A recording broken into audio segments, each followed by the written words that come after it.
నేను ఎప్పుడో చెప్పిన మా ఆడబిడ్డలకు, నేను ఇదివరకే చెప్పిన, ఈయన తులం బంగారం ఇచ్చే బాపతి కాదు, మీ మెడల పుస్తల తాడు కూడా ఎత్తుకపోతాడు వీడని చెప్పిన. ఇవాళ గాపరిస్తే వచ్చింది.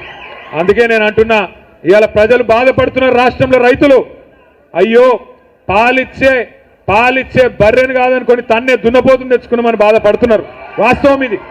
కానీ ఎలక్షన్లు అప్పుడు ఆగమై తర్వాత బాధపడితే లాభం లేదు. నేను మొన్న హైదరాబాద్లో ఒక మీటింగ్కి వెళ్ళి ఇంకో మీటింగ్ పోతున్నా. ఒక ఆటో ఆయన వచ్చి నా పక్కకు ఆగిండు. ఆగితే ఆ డ్రైవరు నా దిక్కు చూసి నమస్తే అన్నాడు. నేను కూడా నమస్తే అన్నా. జర అద్దం కిందికి దించు అన్నాడు. దించితే అడిగిండు, సాబ్ కहाँ जा रहे అన్నాడు. మీటింగ్ पे जा रहा हूं. ఏం పేరు నీది అన్న. मेरा नाम महमूद है साहब అన్నాడు. क्या हाल है महमूद भाई అన్న. क्या हाल है सब बर्बाद है అన్నాడు. सब बर्बाद है क्या हुआ అన్న. अरे इन आने के बाद सब खत्म हो गया साहब, सब कारोबार बंद, पैसा नहीं मिल रहा, क्या करना అన్నాడు. అంటే నేనన్నా మరి ఏ గలత్ ఓట్ కా సజా 5 साल है నా అన్న. అంటే ఒక తప్పు ఓటు శిక్ష 5 ఏళ్ళు కదా మహమూద్ భాయ్, ఏం చేయాలి అన్న. అంటే ఏమంటుండే ఎరికేనా ఆయన నన్ను, సాబ్ కోई तरकीब नहीं है क्या అంటుండు. అంటే ఏంటో ఎరికేనా, అంటే ఏమైనా ఉపాయం లేదా సార్ అంటుండు. ఉపాయం ఏమి ఉండదు. అందుకే మహబాదోళ్ళు డోర్నకల్లోళ్ళు గట్టిగా యాద పెట్టుకోండి.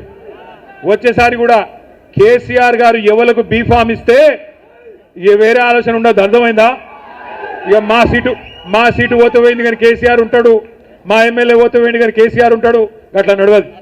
ఎక్కడ ఎవరికి కేసీఆర్ గారు బీఫామ్ ఇస్తే వాళ్ళల్లోనే కేసీఆర్ని చూడాలి. కేసీఆర్ గారు ముఖ్యమంత్రి కావాలంటే కళ్ళు మూసుకొని ఎవరు కారు గుర్తు మీద మీ ముంగటికి వస్తే రేపు ఎంపీటీసీ ఎన్నికల్లో, జెడ్పీటీసీ ఎన్నికల్లో, కౌన్సిలర్ ఎన్నికల్లో, ఎమ్మెల్యే ఎన్నికల్లో, ఎంపీ ఎన్నికల్లో కారు గుర్తు మీద ఎవరొచ్చినా ఒకటే గుర్తు పెట్టుకోవాలి, ఇదర్ హై కార్ ఉదర్ సబ్ బేకార్, ఇదర్ హై కార్ ఉదర్ సబ్ బేకార్. అందుకే కారు గుర్తు చూసుకోవాలా, కేసీఆర్ గుర్తు తెచ్చుకోవాలా. క్యాండిడేట్ ఎవరన్నది అనవసరం, కేసీఆర్ రావాలి, మళ్ళీ రాష్ట్రానికి ముఖ్యమంత్రి కావాలి. ఇదే లక్ష్యంతో అందరం పనిచేద్దాం, ముందుకు పోదాం. ఇప్పటికే బాగా ఆలస్యమైంది.